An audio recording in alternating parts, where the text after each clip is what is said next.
La parole est à Geneviève Garrigos. Oui, merci Monsieur le maire, mes chers collègues. Effectivement, confortablement installée dans cet hémicycle, la vague de froid que traverse actuellement Paris pourrait presque nous sembler distante, comme les flacons de neige que nous voyons défiler devant nos vitres. Et pourtant, cette vague de froid est bien réelle à l'heure où le plan grand froid justement a été décrété.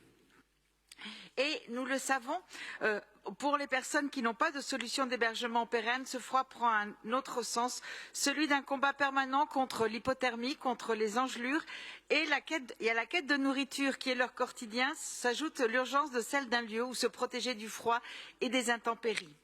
Paris ne peut se permettre de compter les morts de la rue et du froid sans agir, et ce, quelle que soit leur situation administrative, qu'ils résident en situation régulière ou irrégulière sur notre sol. Et je me permets de rappeler à Madame Tubiana que le droit à un logement est un droit inaliénable et que toute personne doit avoir un toit. C'est pourquoi notre ville prend toute sa part au GIP SAMU Social de Paris, conçu pour associer tous les acteurs et échelons pertinents afin de trouver des solutions au plus grand nombre de toutes les manières possibles en agissant dans l'urgence. L'accueil inconditionnel, l'anonymat, le libre choix des personnes sont les principes opérationnels de cet acteur incontournable qui a multiplié les manières d'entrer en relation avec les personnes en besoin d'une aide. La demande est très forte. Monsieur Jeantet vient de rappeler combien le 115 aujourd'hui recevait d'appels, et c'est vrai. Et c'est vrai que s'il répond à environ 1200 appels en moyenne, il en reçoit 4 fois plus, et la demande de logement d'urgence est bien là.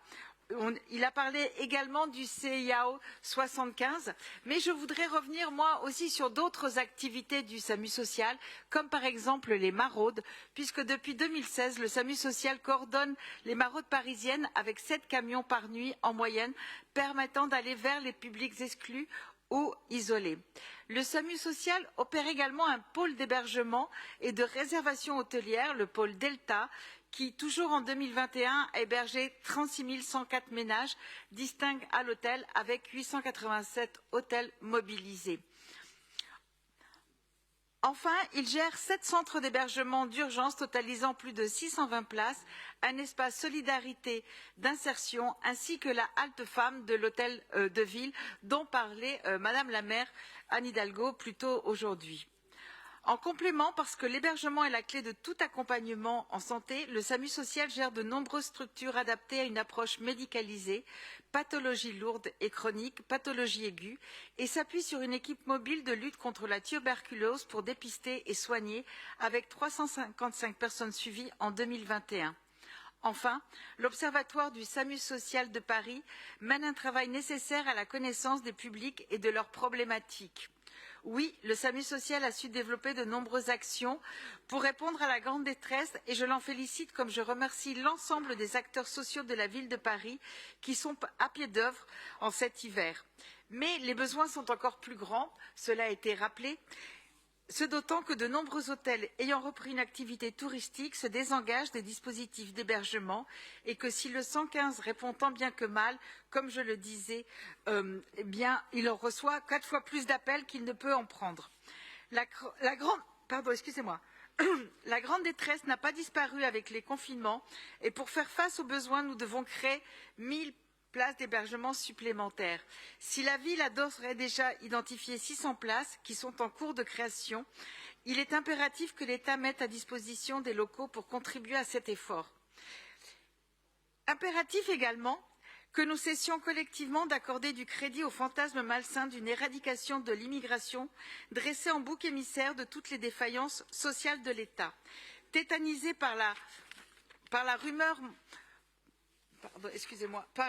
montante de cette fadaise depuis les années 90, les législateurs successifs ont créé tant de complications absurdes et insolvables aux régularisations que nous maintenons dans la précarité la plus abjecte une population toujours croissante de personnes dont la place est ici. Une population qui pourrait parfaitement s'intégrer et ne plus devoir appeler le SAMU social. Car les peurs manipulées autour de l'immigration qui bloquent l'insertion et l'accès à l'autonomie de milliers de personnes s'ajoutent trop souvent à une doxa budgétaire qui n'a de rigueur que le nom pour empêcher un traitement digne des situations de grande précarité au niveau national. Chers collègues, le blé est sous la grêle, alors bien sûr nous voterons ces moyens qui relèvent de nos engagements vis-à-vis du GIP SAMU social. Mais je nous engage à cette occasion, collectivement, au niveau de la classe politique française et de l'opinion que nous devons accompagner, je nous engage à sortir enfin de la gestion de la catastrophe à la petite semaine, de rustine d'urgence en rustine d'urgence. Pour cela, nous devons, en France, changer radicalement nos politiques d'accueil et enfin doter l'action sociale des moyens de sa mission, consubstantielle de toute cohésion sociale ou nationale. Je vous remercie.